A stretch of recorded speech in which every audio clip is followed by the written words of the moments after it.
So after running away from the ship, um, when I was coming here to Earth alone, I went past a couple of worlds. I existed in a couple of worlds. One of those worlds that I always wanted to go, was the world where, I don't remember what's that name, but they used to call it the place where anything goes. That is, there's like a lot of varieties of different kinds of beings there, and different things just goes there. And I always wanted to go there. And my counterparts also used to go and have missions in that environment. And I always wanted to go, like I wanted to go with them, but they always said something like, "Oh no, that's not a place for people like you." So when I jumped off the ship and I ran, the first place I went to was that specific world, and I existed there like just everybody there is coming from somewhere or running from something or hiding from something. So nobody really asks too many questions, right? So except for me, I was asking more like, if I wanted to hide, right, in this universe, where could I go? If somebody wanted to hide, where could they go? I used to love playing. Is it cards? I think I was playing cards or gambling of some kind. I think this is where this whole thing of gambling comes from, or what they would call gambling. I like betting horses, but then that world I survived on, I think it's cards. Yeah, I think it was cards, and I made a lot of money. I used to, I used to win. That's how I survived. I survived because I would play like that, and I was disguised as a man, a young man. So nobody knew that I was actually a female, and I walk like that, and I talk like that, and I behave like that, and I had a place of my own.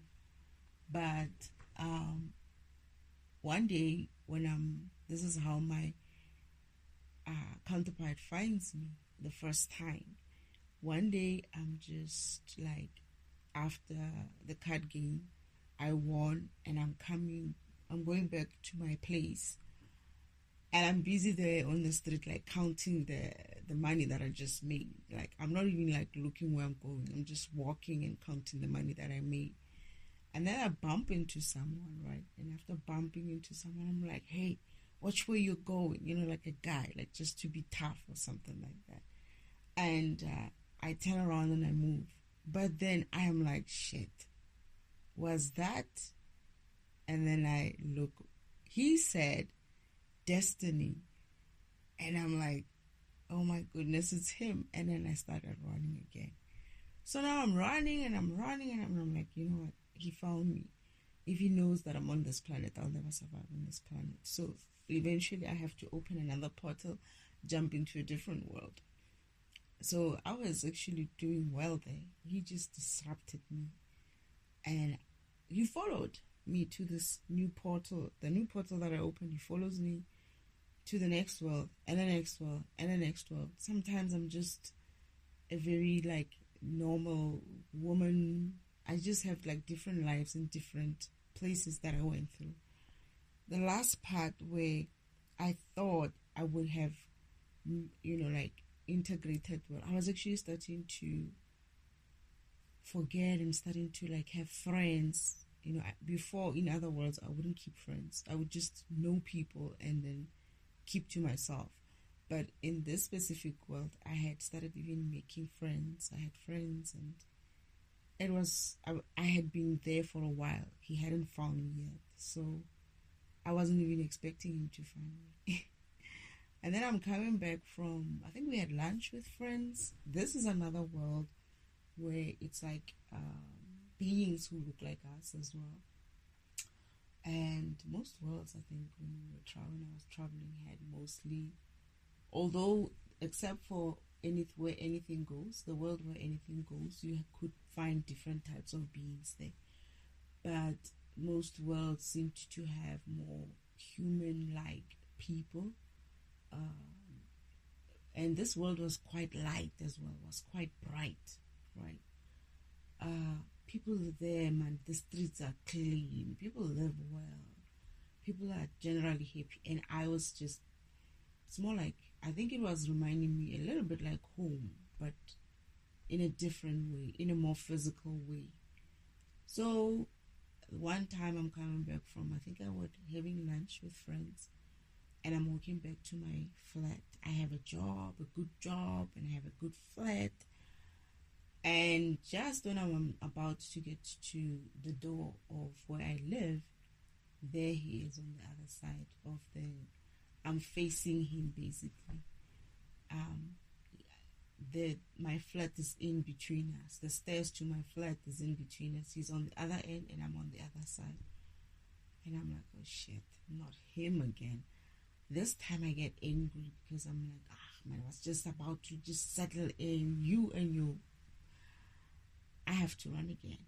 But this is the time when I'm like, bullshit. This time I'm going to jump as far as I can. I want to see if he will catch me.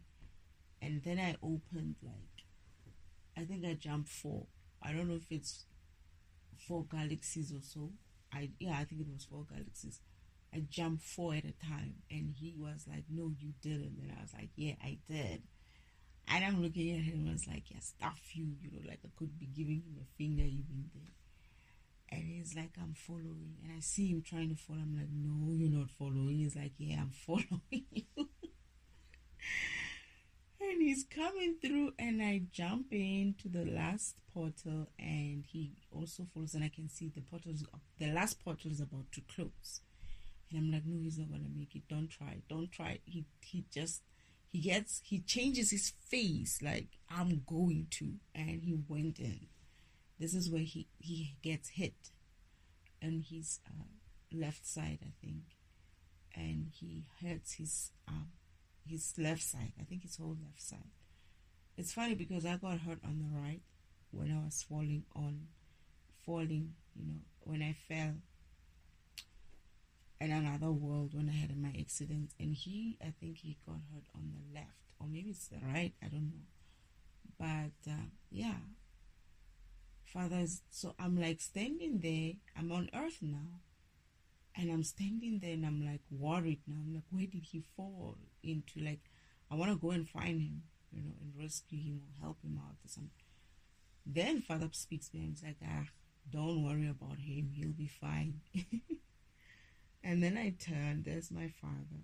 And I see them on earth now. And there's my father, my brothers and sisters who are usually with my father, about 4 of them every time, most of the time.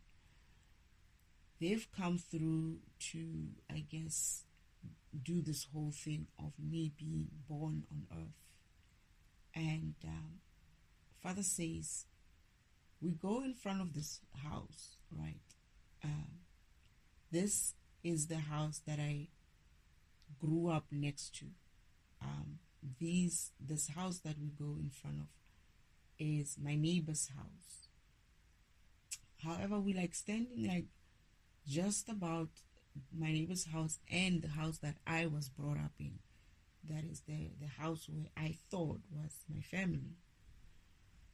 I didn't think they were my family, but I forgot that they were not my family. I knew that they were not my family. They just didn't know that I knew. So what happens there is Father says he comes through and then he says, he's obviously omnipresent. We are omnipresent to the beings on earth. And but Father's voice is speaking and he says, who among you has the knowledge of raising a star child or something like that? Come forward. And the family that I was supposed to be brought I was supposed to be birthed in and brought up in comes forward. They answer to that call. And the answer to the call isn't like they were expecting it. I know that they were expecting it because of Father had sent, like, I think angels to come and tell them that we're going to be birthing this child going forward and whatnot. Like, there's a contract that has been made between Father and myself and them. And they come forward and they're happy to, have me be birthed in their home. But as soon as the family comes forward and they start talking or about to say, yes, they did say we have the knowledge, right, to raise the star child or something like that. And just before we even get to anywhere, there's this woman is like, we also have, he just comes like, barging in like that. Yeah, we also have the knowledge to raise a star child. Now this family is like, wait, but where did you come from? Why are you even like in this conversation? Father's like looking at them, and then we're looking at Father's like, why do you have two people? Who's this woman? And I'm looking at my grandma. This is my grandmother, the very woman that I'm living with right now. And I'm like, who's this woman now? I thought I was coming here. Father's like, wait. And then he's like, do you have the knowledge to raise a star child? He says yes. She says yes. So now this family is like, oh shit, no, this is not happening. This is not happening. This woman is not taking this opportunity away from us. So they say, but this is our turn. This is our chance. They say that to God. God is like, okay, I do understand. And then Father says to them and says, it's their turn. That is, it's the other home's turn to now raise a star child like me. So I guess the other first star child, I'm getting that the first star child who was raised in my grandmother's family, it's actually my great grandmother, the one I'm taking from, this position from. So, but then this time, the next star child was supposed to be born in a different family who has a similar type of functionality, I believe, right? And I would call them fragment, I wouldn't call them, I don't know, I wouldn't know, but they could be fragmenters, or something else. But I know that they are dark programs. They are mostly dark programs in there. Anyway, so now there's like an argument about to start to say, hey, you need to stay out of this. You were not even supposed to be here. You were not even called. And they're like, no, we also have the knowledge. So if we want to raise the child again, so why not, right? But then they started to try to get into an argument. Father's like, it's decided. They are next in line to raise a star child.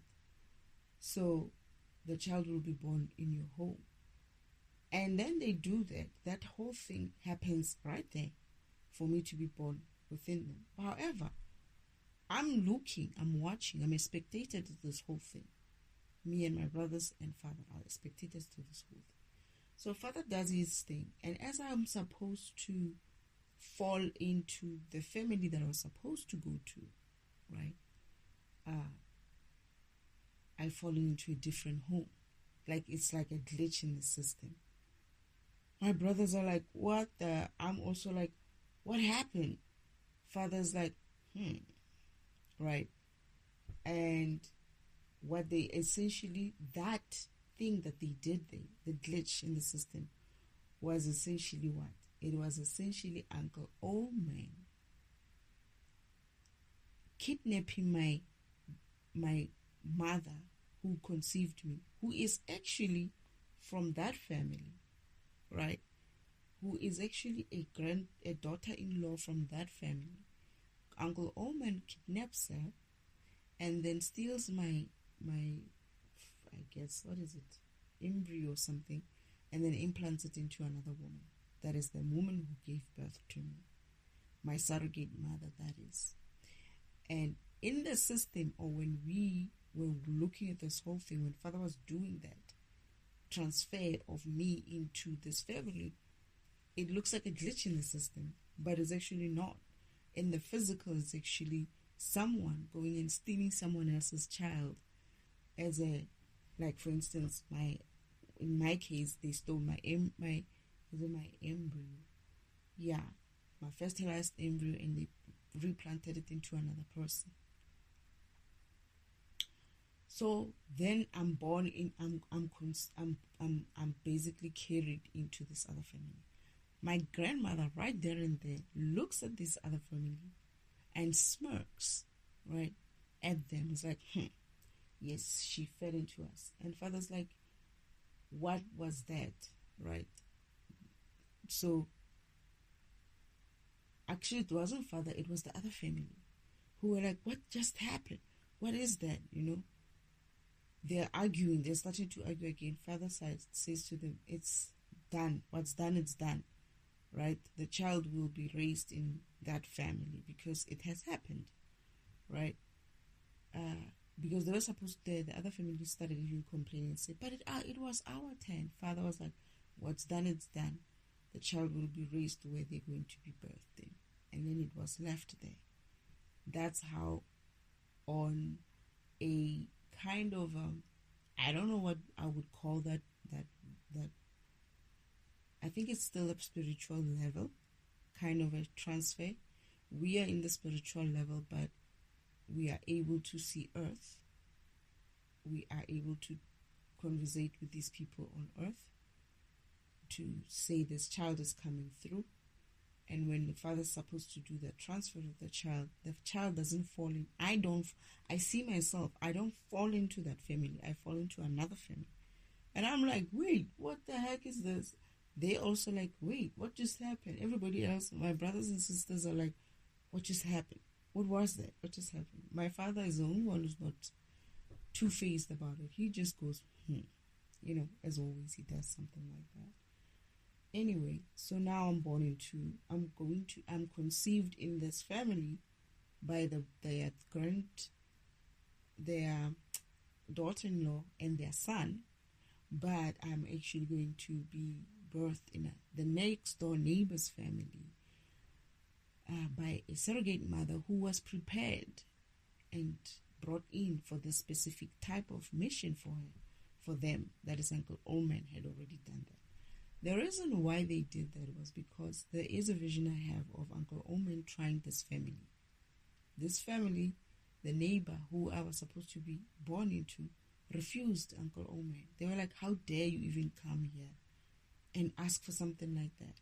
So the uncle there actually he was so upset about what Uncle Oman was suggesting, right? He actually, took him with his clothes and threw him out of the yard. Uncle Oman was upset. He was like upset, so upset. It's like, how dare you?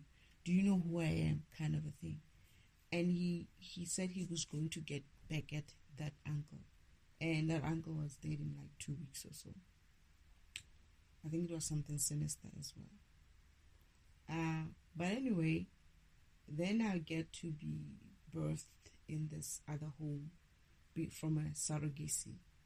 So how I get to be birthed, when Uncle Oman, how do I know Uncle Oman stole me? When I'm on earth, when I'm conceived by my mother, right? I just knew. I just knew I was inside of her. I knew her.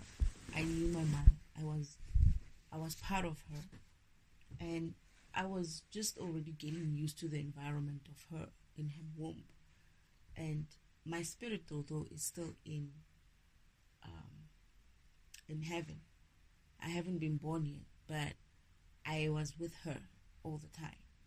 So something told me something is wrong with her.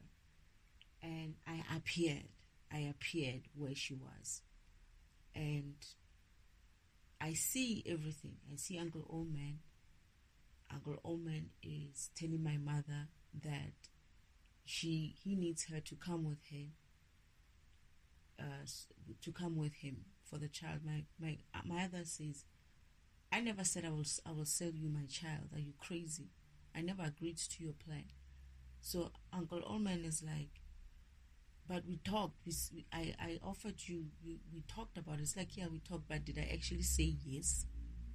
Uncle Oldman then starts thinking, did this woman actually say yes? And then he realizes that this woman never said yes, right? He's like, damn it, this woman was smart. And she was. She was very smart. And she was like, damn, this woman was smart. Never said yes. But then Uncle Oldman right then decides he's not going to leave this opportunity. He's going to force things. And he knows what it costs for him to do something like that. Anyway, he had something in his hand and he hits my mother on her head, because my mother's like turning away from him, telling him, you're crazy if you think I'm going to give you my child. But as she's turning away, Uncle Oldman hits her on the head with something and she falls, and then he picks her up and then he goes through a portal, runs away with her. But then now I'm watching this whole thing in spirit format, but I'm worried now because I'm also vibrating somehow. I'm looking at this whole scene. I'm worried. I'm seeing what Uncle Oldman is doing to my mother. Father comes and he's like, what's wrong? And I was like, Uncle Oldman just took mother away. And he's like, when? It's like, just now. It's like, where did he go? Did you see where he goes? It's like, yeah, he opened the portal there. It's like, okay, fine. He follows him. He opens a portal in the same place and then he follows him. But he never finds him. And he comes out. Father's like, did you see everything that happened? I was like, yeah, I saw everything that happened. Did you see anyone else who saw everything happen? I said, yeah, I think there was a woman in that house standing at the gate. Uncle Oldman didn't notice that this woman was watching the whole thing as well. Father's like, okay, wait here. And he goes and he talks to this woman. This woman says, yeah, I have. I thought I was crazy myself. I thought I was crazy seeing this man do what he did to her. And also disappearing in some sort of a hole in air, on air, like, you know, this woman, I think, also, I don't know what happened to her, but I think he must have agreed to keep that as well for future reference or something. Anyway, so I am birthed by the other scene that happens with me is that's the part I see. My mother being stolen, my mother being kidnapped. The next scene that I see, again, I feel, whenever there's something that affects me, I project automatically to the place. Even now on earth, even now as I am now. If someone is about to do something that is to put me in a certain way, I will see them if I needed to see them. If I needed to see them. If they, like when I was coming here, I had the feeling when I was still at the farm that they were doing something that is going to affect me in the future. And I just projected here.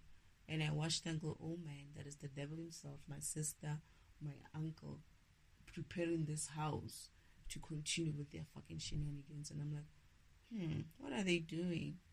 It's like, it feels like they're preparing this home to, continue with the torments that they were doing at the farm. They opened the ceilings and stuff. These fuckers are crazy. But anyway. So, the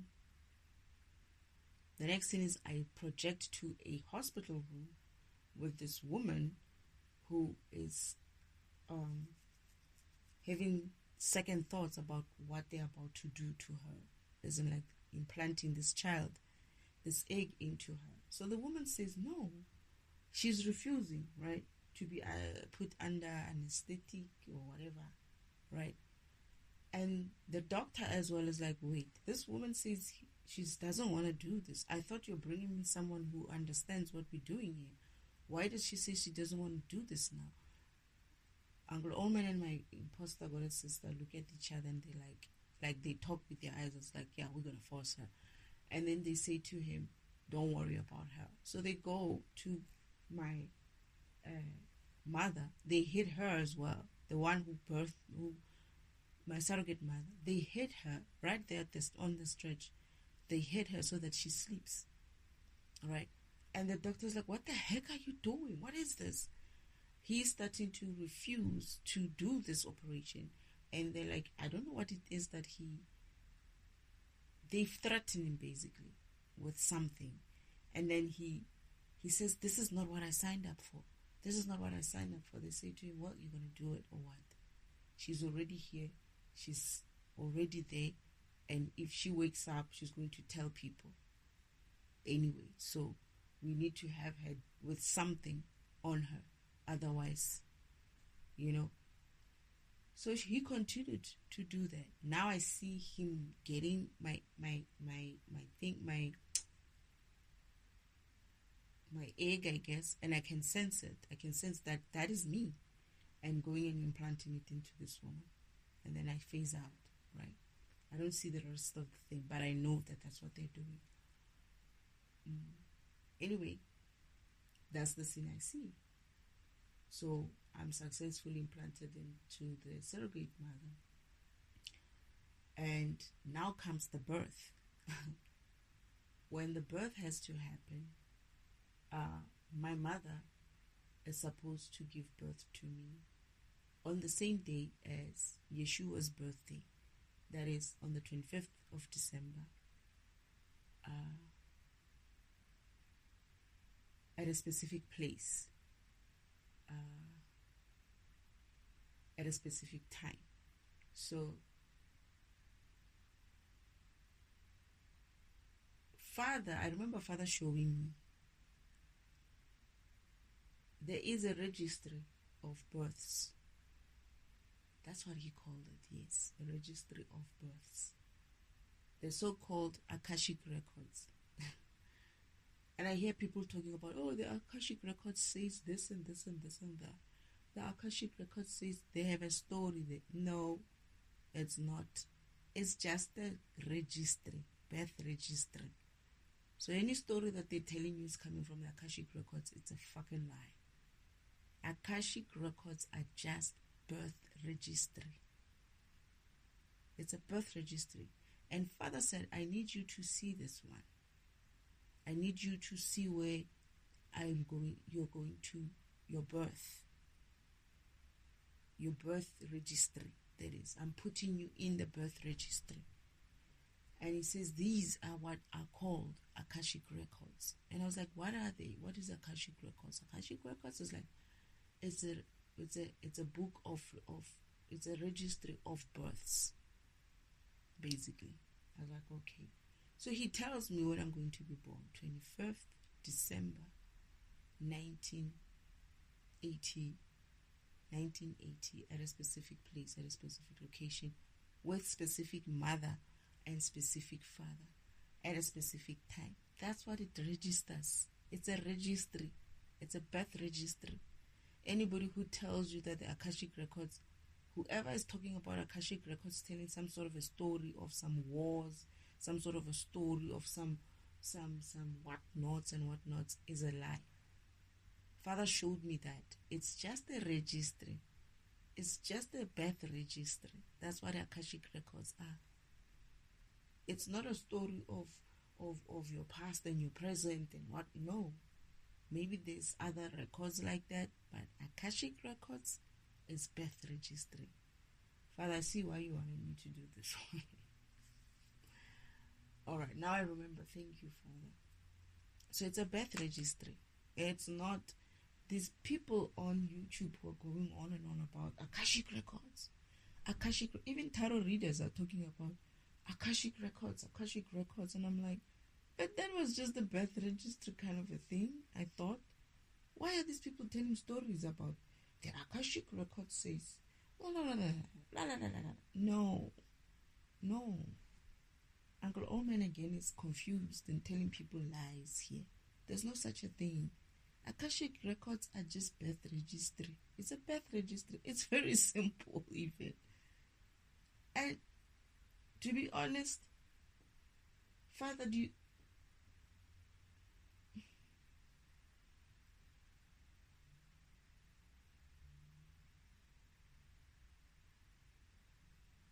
I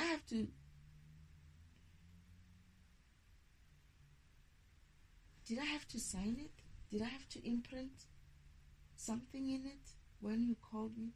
I don't remember what it did. But it's almost like it's an agreement as well. Like it's an agreement of this is who you're going to be birthed with from. This is the place. This is whatever. I think you do a signature there, but I think it's a imprint, a print, a thumbprint or something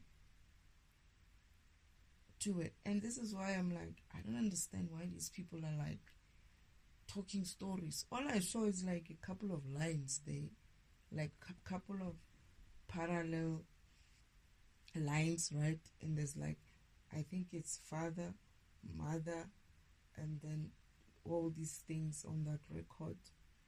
It's not a big deal. It's not a big thing. It's not a big information. It's very short. It's just to say that you are going to be birthed by so and so. You're going to be conceived by these people, your mother, your father. You're gonna be conceived that you're gonna be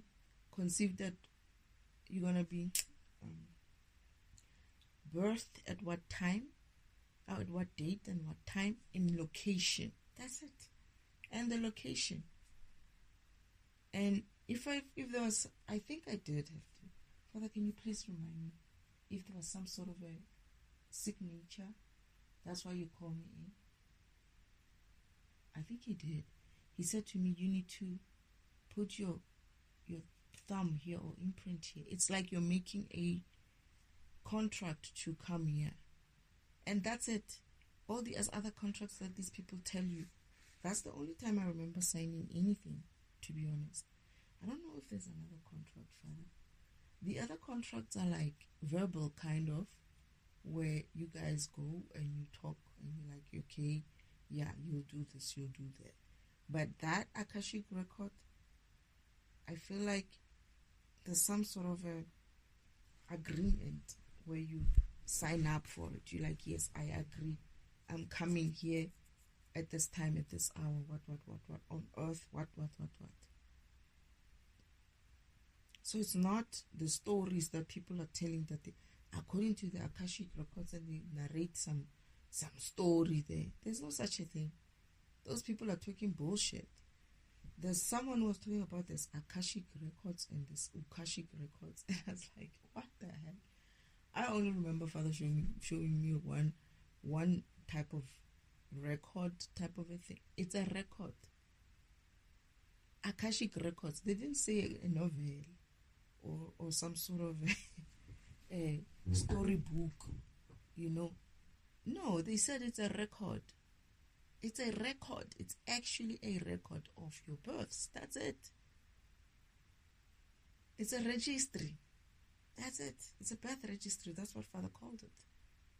So when people are saying, "Oh, record," isn't like it's a recording of some sort of a storyline about you and your existence on earth or your existence whenever.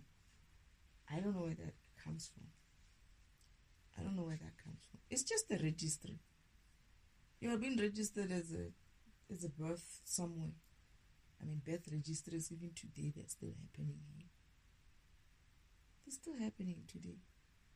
We even have birth registries at stores these days.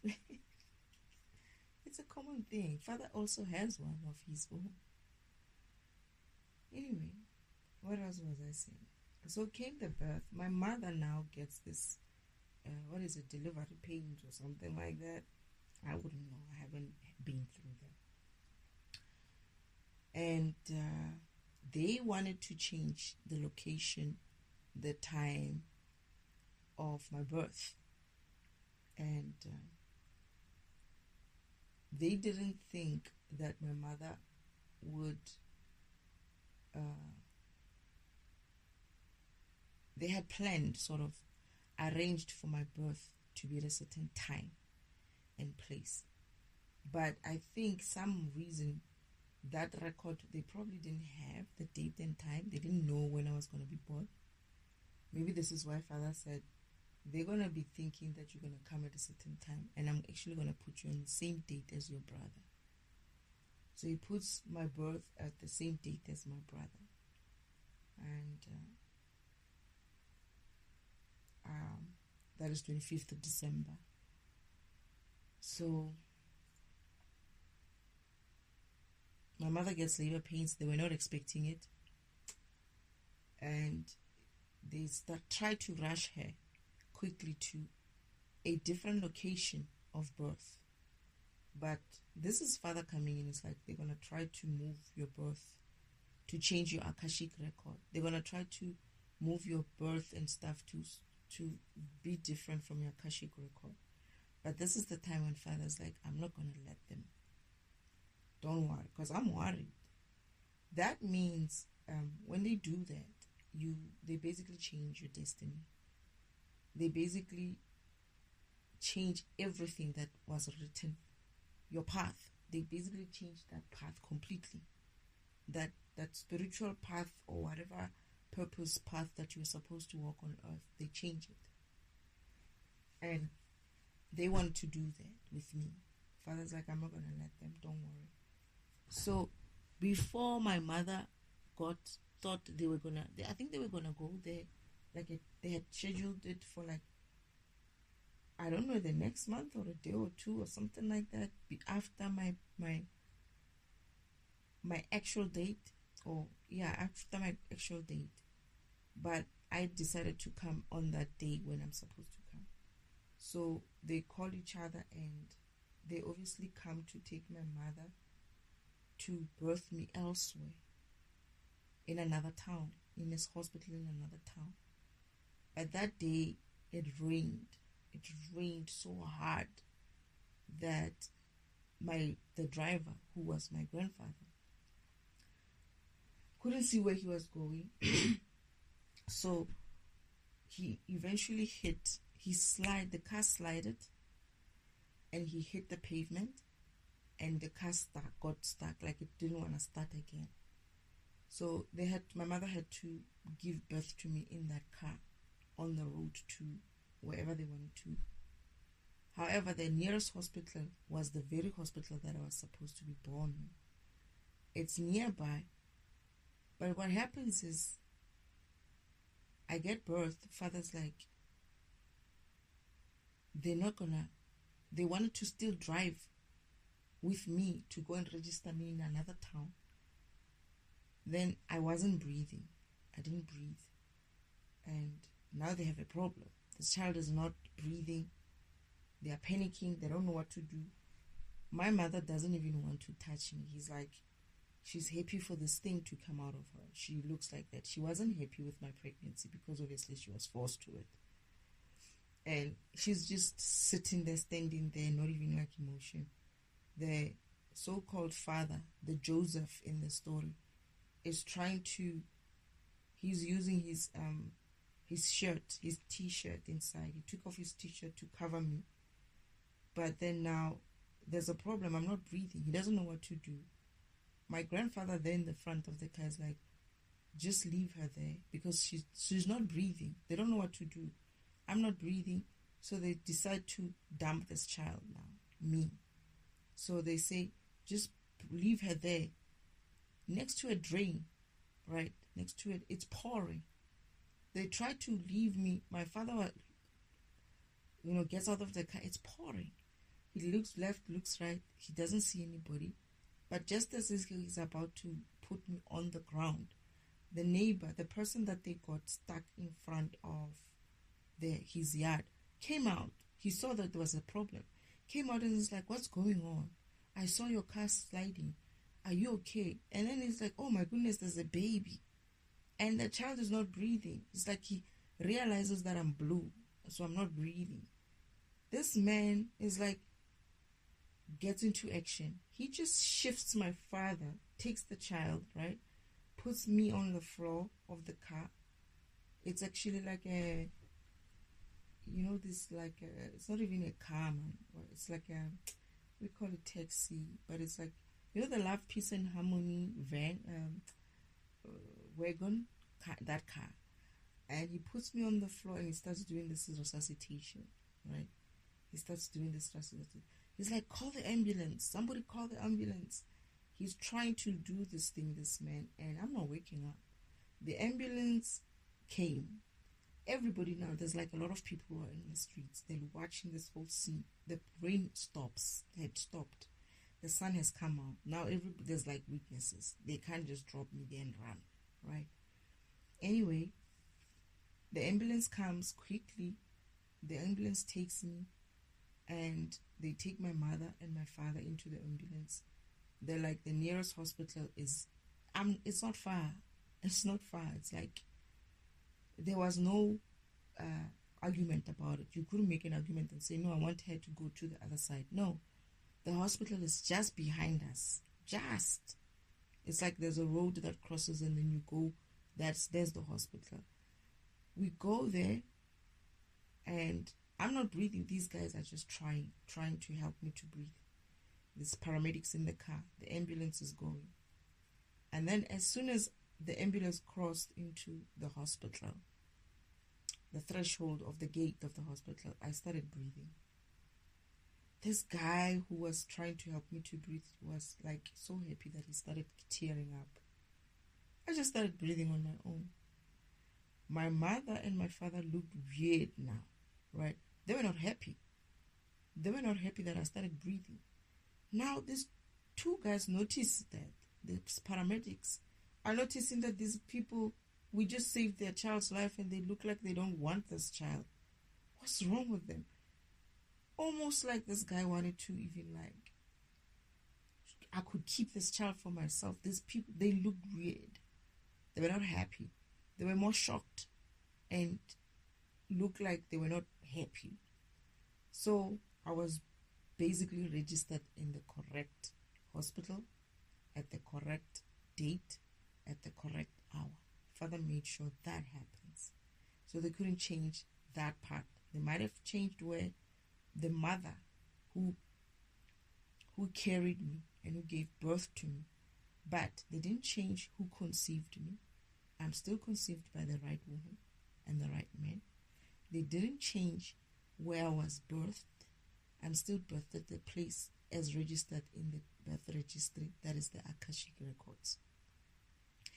They may have changed who raises me, who brings me up, but I'm still in an environment that I always needed to be, because it's just a question of, I was supposed to be at this house, I'm in the next house. I was anyway going to grow on that street that I grew up in. So they didn't change much about the destiny to a point where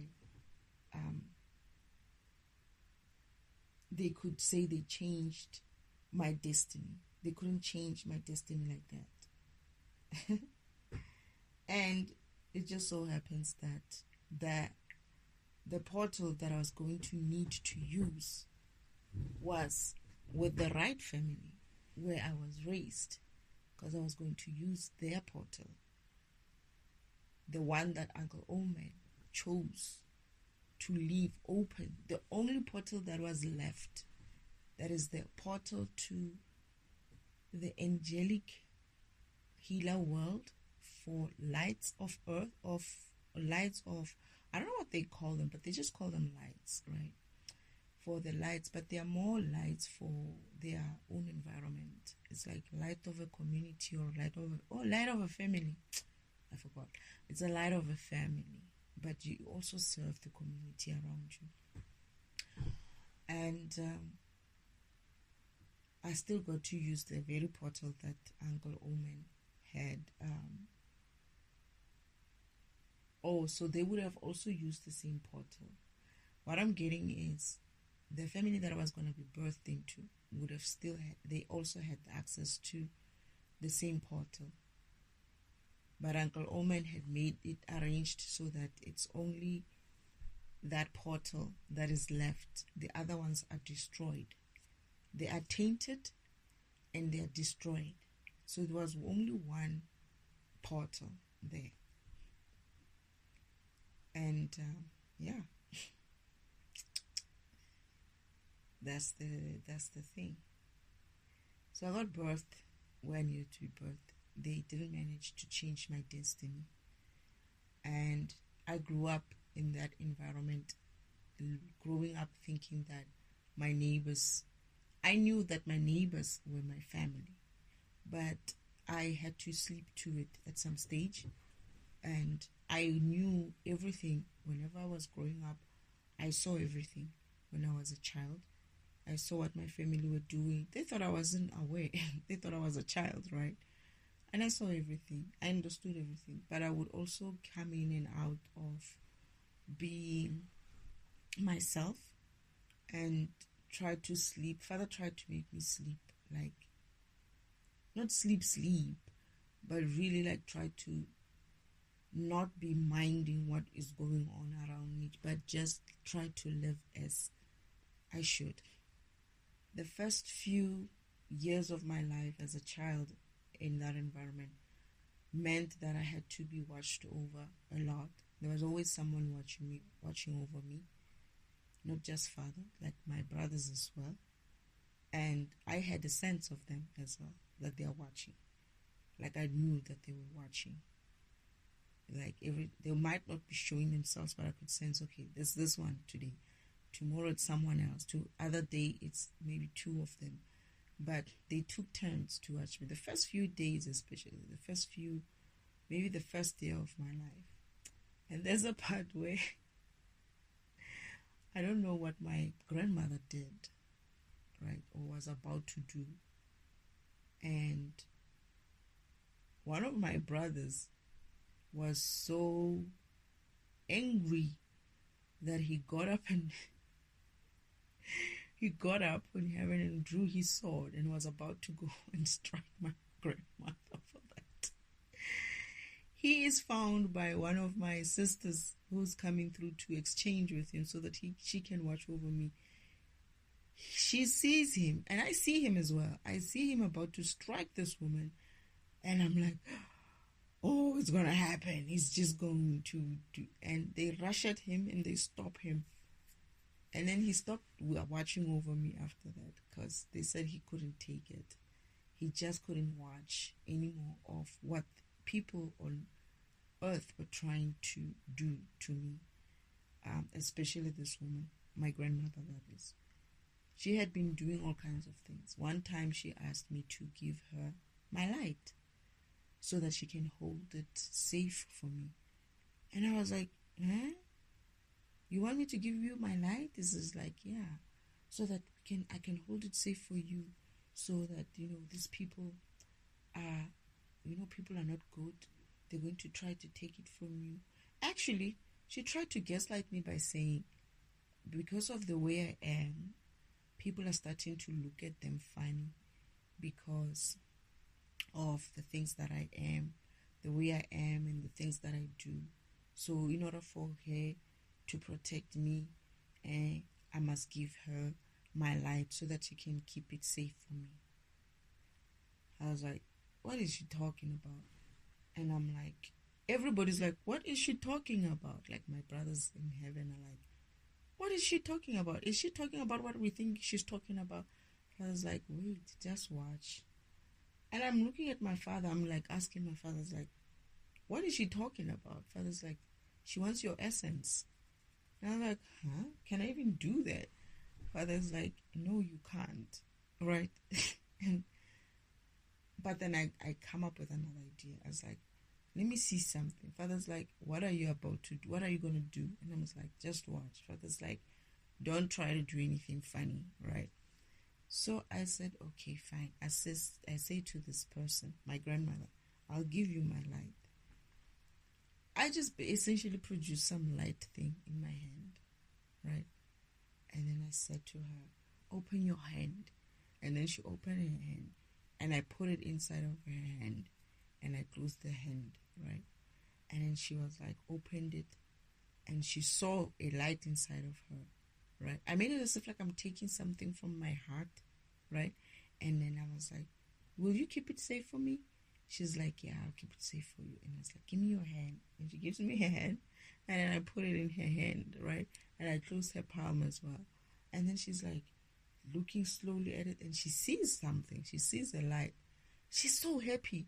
But what she does is she looks away and smirks, right? This woman doesn't know that I'm able to see. I have that view of being able to see in front of you, you know. And I'm looking at her face that time when she's smirking on the other side. Like the joy she has thinking that she has my life. She didn't have anything. Father's like, what are you doing? And I'm like, I just want to see what she's going to do. And my brothers as well are like interested now to see what is Destiny up to now. So she takes that and she's happy. She thinks she got something like my light. You can't contain my light. It's not that kind of light that you can put in someone who's not made for it. I am light myself. It's like, what was she asking for? This is why my brothers were like, is she crazy? Does she, like, they said to father, one of my brothers was upset. She's the one who used to get so upset, so riled up by it. It's like, this woman said she knows how to raise a star child. What the heck is she doing? You, like, they're not happy with father now. It's like, this is too much for them. They can't contain their anger with the shit that they're seeing. Just my few years there, right? Me being able to talk and stuff. They cannot believe what they're hearing, what they're seeing, and what these people are doing. And father keeps trying to calm them down, to tell them not to overreact and whatnot. But yeah, they are watching them. I'm being watched, and these people should have known that. These people call themselves lights. These people call themselves people of the light. They believe in God, or they know what God is, and they actually said they know how to raise a child like me. Right? So they should know. And this is one of my older brothers was upset. I was like, this woman said she knows how to raise this child. Right? Why is she doing these things? Why is she even talking like this? She obviously doesn't know. Why would she ask for something like that? She obviously doesn't know what she's doing. And look, Destiny was even able to deceive her. You know? And I'm like, I wanted to see what it is that she's looking for. And she was looking for something like that. She thought my light is something that can be contained in some sort of a palm or something like that. I'm all light. I'm all pure light. It's not something that you can even extract. My understanding is that when father said you can't even like extract it. It's not like the kind of light where they tried it for years. I'm still here. They've been doing that for years. They've been drawing my energy, drawing. But it's like they can never finish that energy there. You know, and they've been doing all kinds of things. They're still trying even now. They're so addicted to it. They just even want a little bit of it. They're still trying to siphon as I sit here. And, but anyway, I gave her such a small thing, right? And she was so excited. But she anyway continued. Some of the things that they did to me was they would do some things to me and they would wipe my memory, right? And so I don't remember them. They stole a couple of things from me, a lot of things from me. And I'm yet to retrieve all the information of what they were stealing. They also used to dump their burdens on me, their sicknesses, burdens, issues that they have. That is their low vibrational shit. They used to dump it inside of me so that I carry it. Their guilt, their shame, their body issues, their physical sicknesses and all of that, they used to dump it on me. And since I've been going through my awakening, I've been reversing and healing from that. They stole also my healing capability, but that was my insurance. They stole an insurance Father gave me another healing capability. That's what they stole. Yeah, I grew up like I wouldn't say I grew up normal. I didn't grow up normal. I only started becoming a little bit normal after I think the age of when I was starting my first job, around 16, 17. And this is when I had to like really go deep into sleep. But father would wake me up again, I think at 17. And then every once in a while he would wake me up to mission updates, obviously, but I would be in deep sleep. Then I started integrating a little bit better with humanity, starting to feel a little bit normal. Before, I used to be found to be odd because I never really responded to this environment the way this environment does. I was always still high vibrational. People didn't understand me because they would have issues with things and I would be like, I don't even understand what you're talking about. Like, I don't understand why you have such an issue. And they used to find it like I was being a bit of things that people are usually empathetic towards. I wasn't so easily that way because I just didn't see any problem. I had this belief I could do anything and achieve anything, and I also had a belief that everybody can do anything and achieve anything. So it used to make people feel a little bit otherwise. Like, why can't you do it? What's stopping you? Why would you even not have an issue? Whenever people try to do certain things towards me, I never used to react the way people would. I used to just see it and then just leave it as that. But I grow up, right? And as I grow older, my family starts even amplifying their shenanigans on me. This is when they wanted to open my light. That is, they wanted to start siphoning from me much more by fragmenting me in such a way that I would be in a position of releasing light always, and they could be nearby to siphon that energy. So one main way they did that was with boyfriends. So they would send people towards me, boyfriends towards me, and when they did that, they would have these boyfriends try to break my heart. Like, I would get a boyfriend, and even a few couple of weeks or months, they start acting up. And I would know that I started even getting to the point where I knew they would start their bullshit. So most people that came towards me, I didn't know. I find this out during my awakening, that all those people who was boyfriends type were all sent to you. They were not really your connection. They were not really your soulmates. They were not really anything with you. One such person is the person who is referred to as my ex. This is my first boyfriend. This is a cousin of mine who I didn't grow up with him. I didn't know him, but he is sent to me when we go to varsity, and they have him try to be close to me and open my light. They thought that he would break my heart in such a way that I would be devastated and that they would be releasing energy. But instead, what happened was I just didn't care for him like that. And I actually said to him no.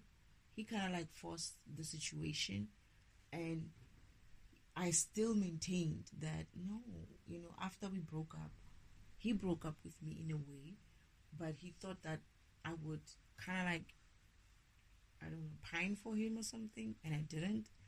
Then he tries to come back again, and I'm like, no, dude, we're done, right? And he just couldn't believe that I would say no to him. He had this ego of, I'm doing you a favor. What do you mean, no? kind of thing. And I just didn't care for him. I never cared for him before like that. And when he did what he did, and we found out that his father found out that, oh no, this person is not the right person for you. They are sending him because of this. Say no to him. And I said no.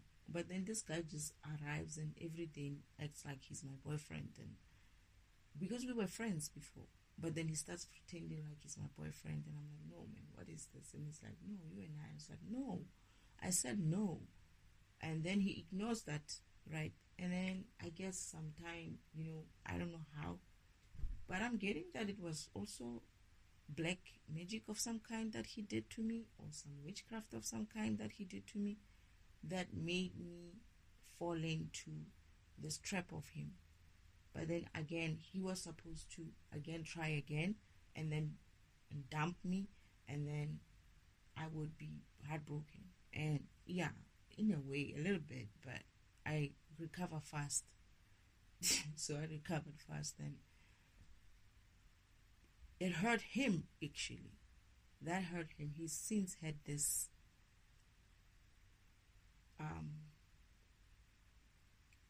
he has since had this attitude towards me that I didn't know existed until I go through my awakening and hear all this, that this person is gunning for you. He has a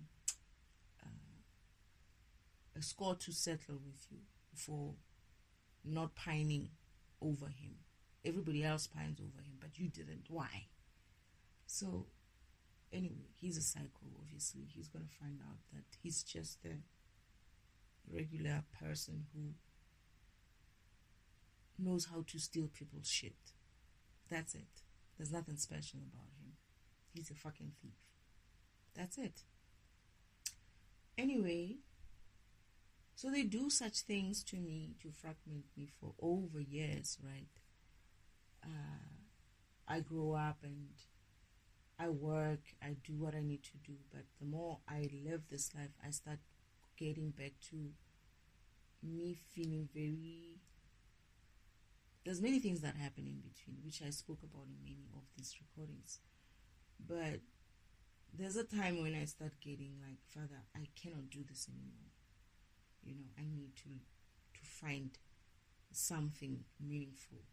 I cannot do this life, this earth human being life anymore.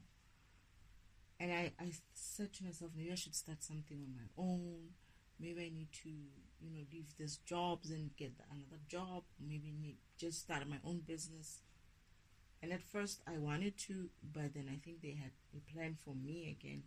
This is where they send me to a bank. That is probably Uncle Omen. I'm getting a feeling of, it's Father allowed it so that I could meet with my counterpart. Okay. So they had also set up that environment, I believe. All the environments that I worked in, they had set up the people there, right, to befriend me, my colleagues and them, and basically keep an eye on me. And yeah,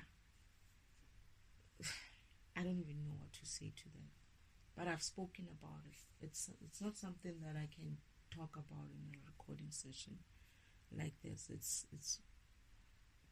It's gonna have to be bits and pieces there and there, because it's like a lot of shit that they do, these people, to fragment you.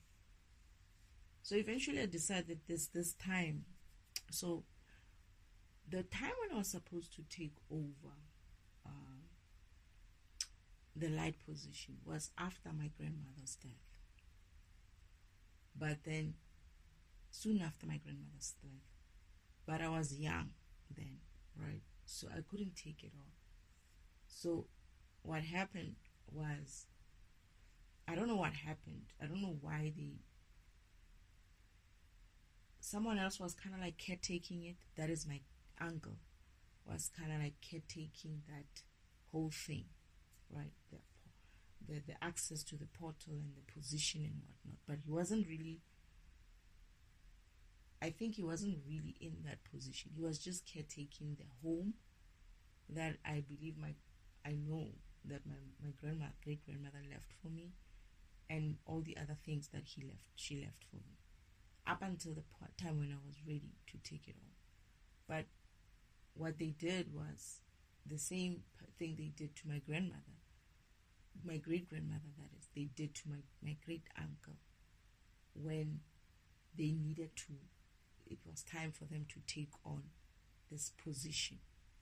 So they did something with him, and it's very sinister.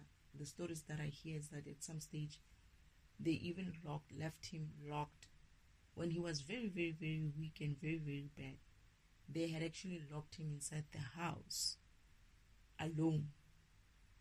He was sick in the house alone, and this person left him there. But luckily for him, that day, the cousin or his niece, one of his niece, forced the other niece to open the door so that she can see him. And apparently she saw was devastating. Like, she could see that this is bad. So I don't know exactly what happened. That's a story that somebody else is going to have to tell, because all I know is that there were something about it was foul play. So he dies, and then now I'm old enough now. I'm supposed to be stepping on to that. But before he dies, my uncle gave a message to his friends to say, don't let a specific person near these things. And my father must come and take the things that belong to his children. I think it was me specifically. But my father decided that he's not going to pitch. He has this thing of he doesn't want to be part of it, and then he left, right? Anyway, but then now all these people are doing this whispering on that. It's after the funeral, I think. Just after the funeral, there's always like this gatherings that are happening after the funeral where things are discussed as to. It's not even like immediately after the funeral. I think it's a couple of weeks after the funeral where things are done. There's some ceremonies that are happening. And I'm supposed to be essentially doing that on that day. That's what I understood. But that's not happening. One of his friends, actually all of his friends, that my great uncle's friends are watching me. They had been left with a task and a message to do. And I could sense that these guys are watching me, because they were kind of looking like they were feeling sorry of what was happening to me. They were watching their family do what they were doing, and they just couldn't do anything because they were told to shut up. Anyway, I knew what was going on. They think that I didn't know what was going on. But then father and mother comes through, and my family, they came through on that day when I was supposed to be given all these things and taking over this position. But they don't do that. They have these meetings at the side there. But my grandmother and my pastor goddess sister are smiling as well. And they don't realize something. And I'm not going to say it here, Father. But anyway, they don't realize something. So my grandma, my mother, my family, my divine family are watching, obviously. They're watching this whole thing. They're there. And my mother is the one who's like getting very upset because she's watching this whole family come together to betray me like that. And this is her position, remember. This is what she has chosen. And my great-grandmother also chose me as well on earth to follow her. Not just her, but the ancestors as well on earth chose me for that. So she's like upset now, my grandmother. My mother, I understand, because she gets up from the chair and walks away. And I'm left with father and a few of my brothers. And I'm asking my father, like, what now? These people are doing their bullshit now. What now? Father's like, yeah, we can see that, And I'm like, I'm concerned. Do I need to do it? Father's like, no, just leave them. And I'm like, but then how am I going to continue with my mission if I don't take this position? And father's like, don't worry. I'll take you through the back roads. And I'm like, but then isn't that going to take long? Father's like, don't worry about time. And I was like, okay, fine. So I essentially went through the back road. I think I was about 30 or so when I was supposed to assume that position. I'm 45 now, so it's roughly 15 years of the time frame between when I was supposed to be taking over that position up until now. Meanwhile, they have been doing all sorts of bullshit with that position. One, two, they found out that that position, obviously, she knew though, but she thought she could handle that demon on the other end, only to find that apparently she's not having a good time. They torment you, right? It's no longer a healer world, it's a tormentor kind of world. So yeah, she's getting it, right? And because of that, what happens is that in the reverse, what will happen in the physical, when you're linked to that kind of portal, on the other end, it's a demonic angel who's more a tormentor. You're going to basically transfer the torments to the people around you, in the family, in the community. And that's essentially what she's doing. And if it was still a healer light angel world, it would be healing, and she would have been able to transfer the healing as well. But I was supposed to take on that position because I had the power to destroy that portal. Father said, you're going to have to go in there and destroy the portal on the other end, on earth. And I will destroy I think if I haven't done that so far, I think I have. I think I will. I don't remember how, but I'm going to destroy the portal. I think. I don't remember, but yeah. Because when we were on the other end, in that world, me and Father, the guy who was showing it to us is like, all the other portals have been destroyed because families, they not been destroyed, but they aged because they were not being used, because the families refused to continue using them because their children were dying if they used those portals. So they refused to use them. So over time, they crumbled and basically got destroyed. So most portals were like that. And it was just this one. When we were there, me and Father, it was just two left. And that one that was left, one of the two that was left started crumbling when we were there, right?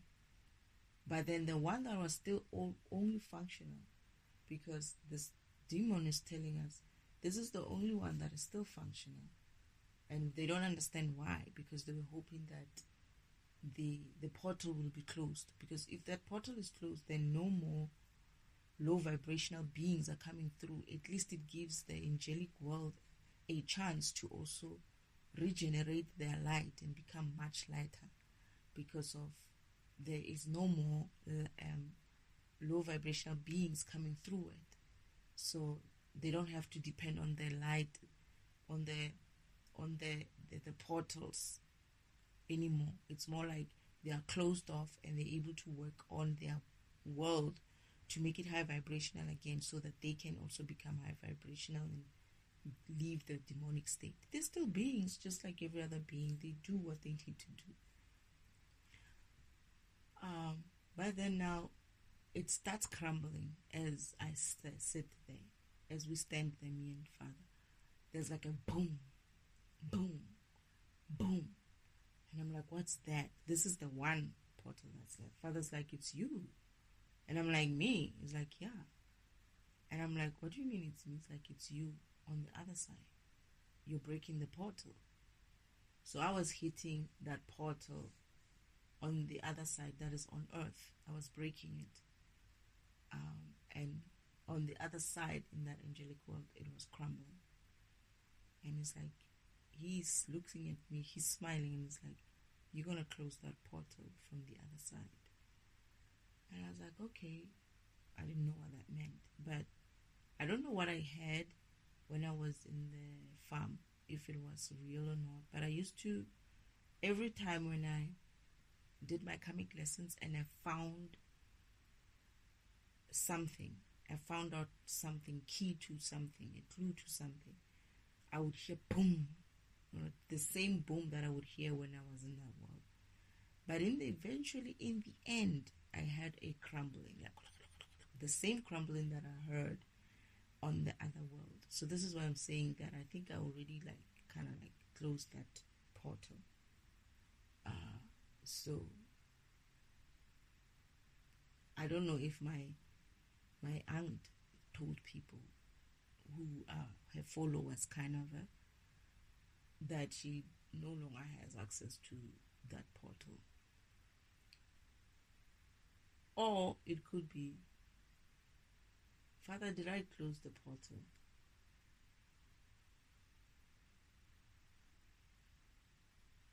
Because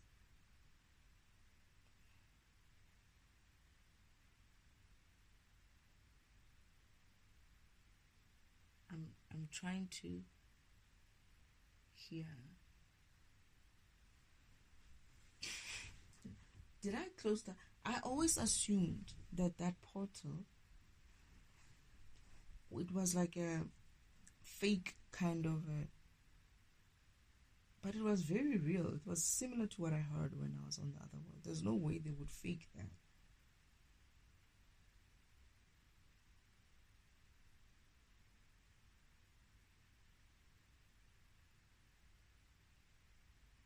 I think I closed it. Oops.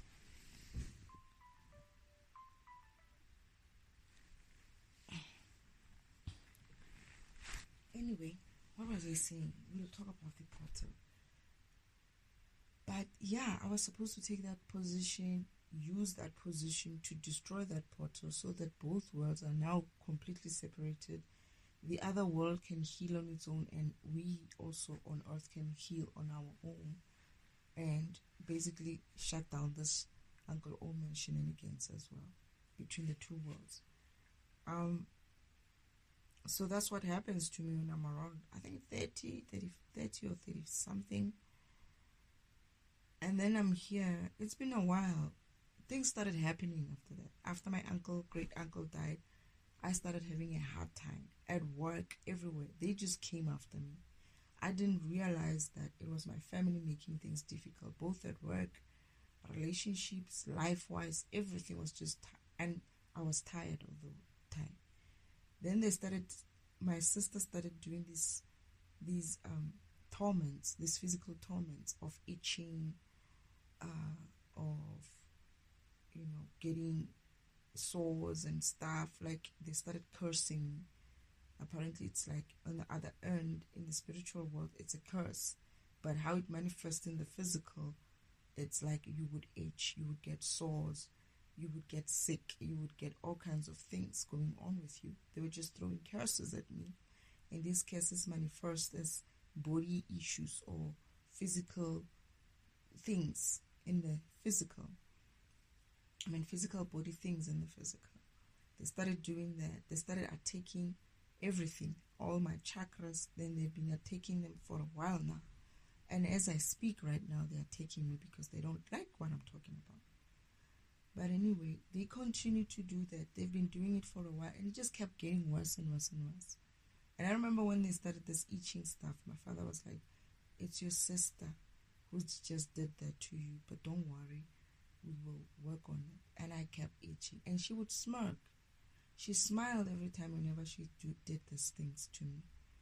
And she thought I didn't know. I knew. I knew I was going through something, and I was going to find out what was going on. So when I finally decided to sell my home, moved to a farm, I bought a farm, which they also fiddled with the purchase process of it and delayed the purchase, the registrations and stuff.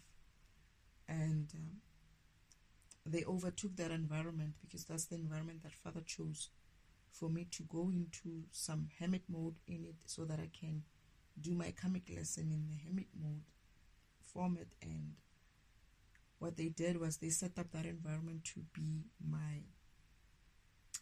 to have all these torments and enable and enhance them. My home, my house, through the roof, the airplanes that used to fly over the farm, all kinds of noises in the farm, bird noises. The birds were chirping at night in that farm. Like a bird will, even here where I am now in the ECBD, birds are not sleeping. They are chirping at night, but they've stopped now. crickets will be chirping in the winter, like the middle of winter when it's very, very cold. You'll hear these crickets chirping. Then there would be someone in the neighbors who would still also bang something. I still have that, which is the next door neighbor. He's always banging something, but it has dropped to quite a almost non-existent in the past few days, because I've been going and getting better and drawing back that energy from them. So even the cars are not, they are revving. In the morning they are revving because they managed to get some energy somewhere, and they would rev in the morning, but during midday they would be tired and not doing that much, and then they would start again around the evening. So it's a battle of back and forth battle between them and I. I'm pulling this way and I'm pulling that way, eventually the cord will snap. But I get the feeling Father is it's in Father's plan as to when that will happen. So I go through when I'm supposed to go through my awakening, they had already also planned to disrupt that awakening, so that I do not go through the awakening properly and wake up and see things for what they are, and remember who I am and why I'm here. And they tried their best, and I still woke up. I went through my awakening with all those torments, and they didn't just do the physical or spiritual torments or the curses and stuff. They also made sure that they are in my environment, disrupting me, getting me angry, like they would push their anxieties or some fear with winds. I used to live in this environment where it was a cabin, right? I mean, a cabin is not that strong, especially the ones that I was living in. And the wind will come so strong, it will be banging that cabin, right? The roof, it will feel like someone is having a hammer and just banging. These are the spiritual shit that they were doing to my home. Banging until they're tired, just so they can disrupt my heart. Fear, instilling fear, anxiety, all those crap. They did all kinds of things. Sometimes I thought to myself, am I feeling like suicidal? Father's like, yeah, they're trying to make you feel suicidal. I'm like, they really are slow. And I had to fight that off as well. So they're throwing, apparently it's a spell, suicide spell, all kinds of funny spells. And I was like, I heard for the first time that there's such things. I was like, oh my goodness.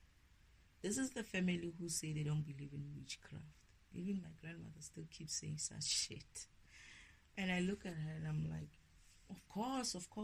And when it happens to you, we don't believe in it, right? Yeah. Just keep that energy. And it's not witchcraft, isn't like it's witchcraft. Of course, it's a program as well. Everything is a program, right? Everything is a program.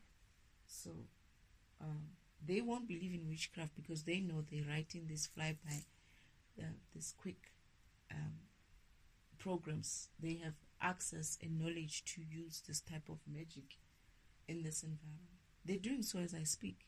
I'm scratching. I'm sure it's going to record as well.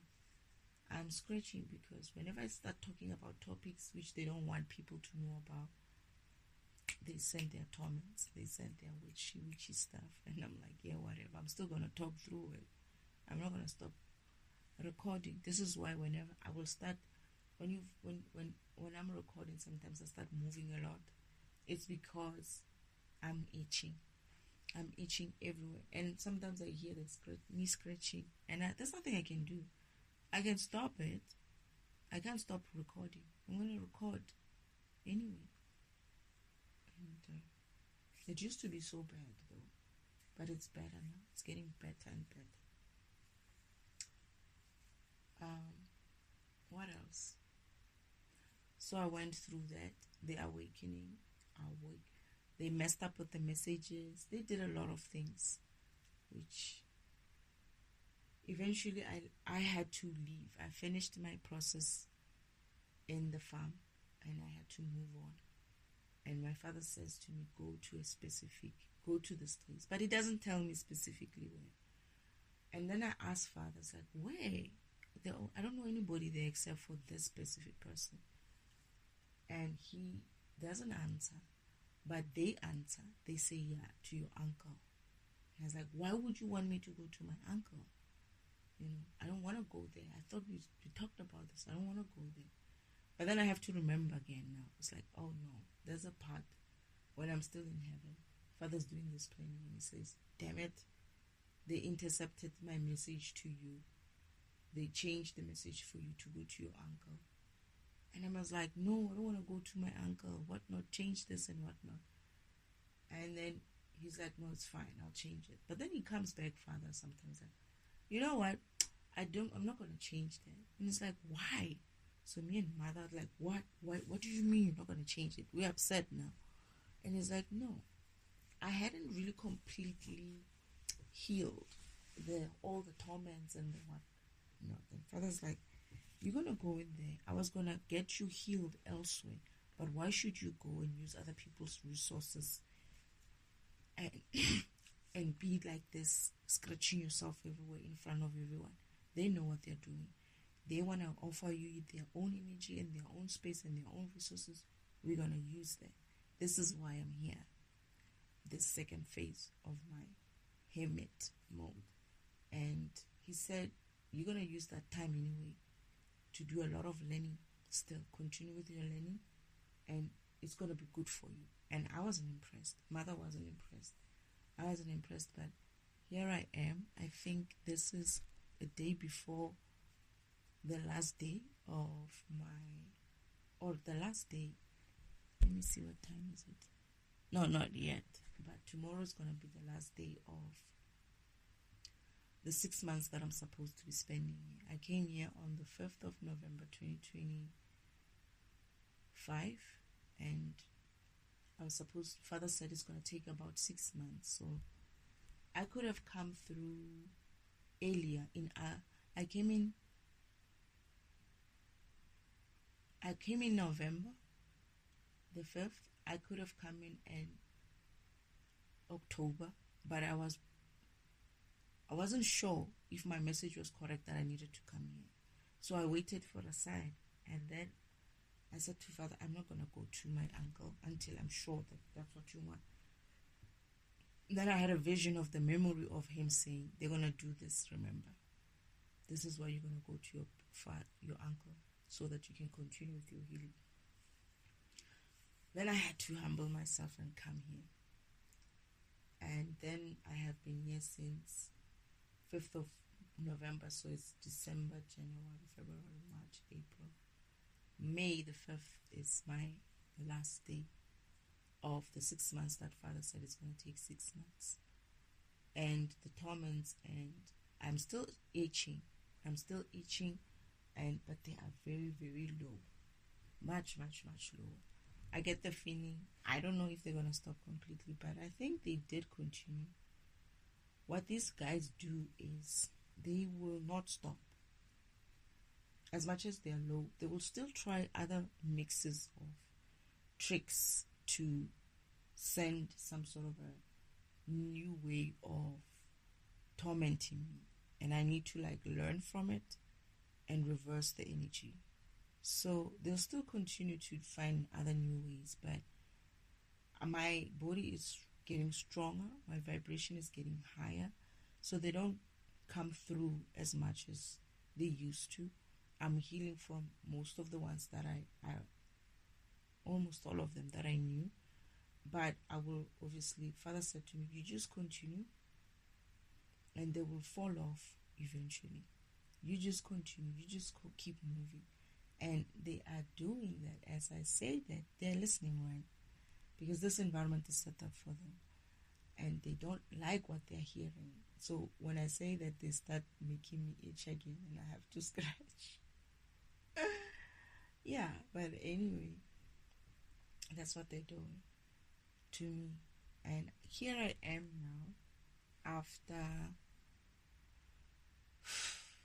a long time. It's after a long time. And I'm healing.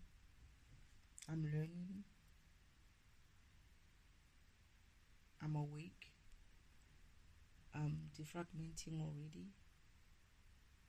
As I live, as I vibrate higher. And yeah, I don't know what else I missed about what happened to me. They did a lot of things. They did a lot of things, most especially towards the end of this whole thing. Towards this, maybe the last, I would say 10 years. But the last 3-4 years, I was supposed to be done my understanding is that I was supposed to be done even last year already, around April, May. But they prolonged that as well. And now I'm here another year. So it's going to be April. Is it May? My grandmother, I always thought my grandmother's birthday is on April. I don't know why. But it's actually May the 8th. And that's when they actually woke me up. They woke me up on the 8th of May. I think 2022. Yeah. Was it 2022 or 2022 or 2023? So 2024, 2025, 2026. 2022, yeah, about 3 years or so. So this will be my 3rd year. And I feel like I didn't want to attend this party. Right? They are going to throw her a party. And I don't feel like being here. And I guess it is what it is. I'm going to have to suck it up and probably be here for the party. It's this weekend. And I guess it will be things coming to full circle. Who knows? My grandmother is pissed. She cannot continue with her torments so as much as she used to. I watch her doing what she does with her hands whenever she's like throwing something to make me itch somewhere. So I'm studying her as well as I sit here. I see how they do it, how she focuses whenever she wants to do something, how the cars must pass, and she uses that energy of that car, that wavelength or movement or that sound that the car makes. She uses that to power herself up and to throw that spell or whatever it is. I've been learning those type of things in this type of environments, in these environments of theirs, and also learning them because they look kind of weird when you look at how they operate. It's like you're watching an animal. Let me put it that way. They look like animals. They just don't realize. They don't know that they look like animals. They look weird. They're kind of funny. They look like animals.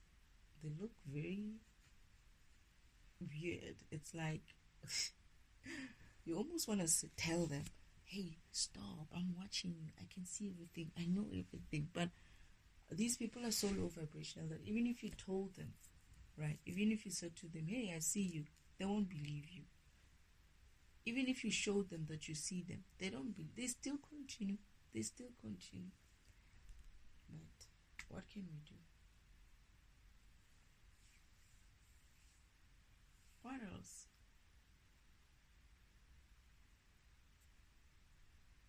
I actually thought it was going to be 2 or 3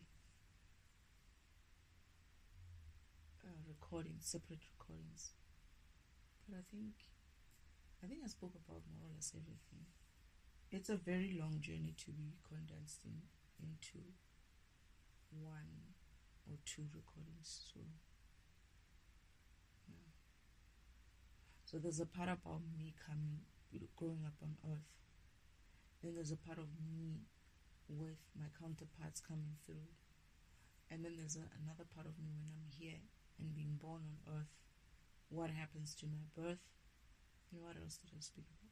Then growing up like a normal person, going through things, but not necessarily being aware that my family is essentially trying to do this thing. Everything else that I'm finding out, that I'm learning through the meditation session, is essentially for me to make a complete picture of what was happening to me, why it was happening to me.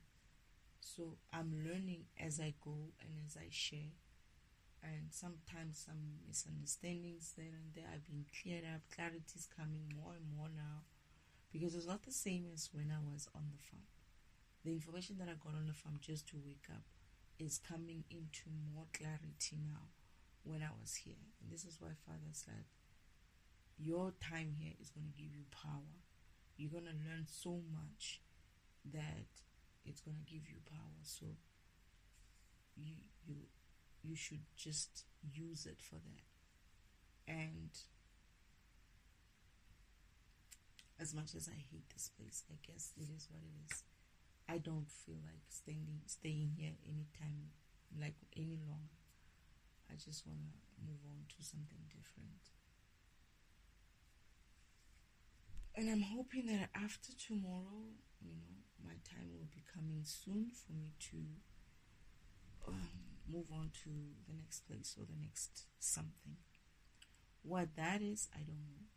I guess I'll still continue with the sessions to record. It is what it is. Anything else that sometimes I feel like it was you talking in certain spaces. But anything else that I'm forgetting?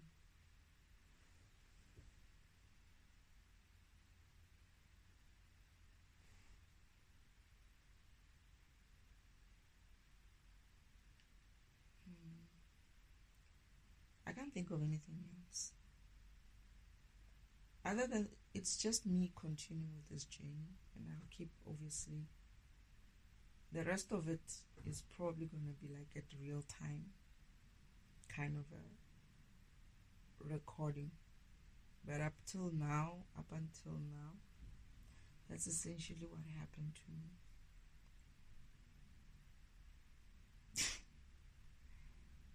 Yeah. I think that's it.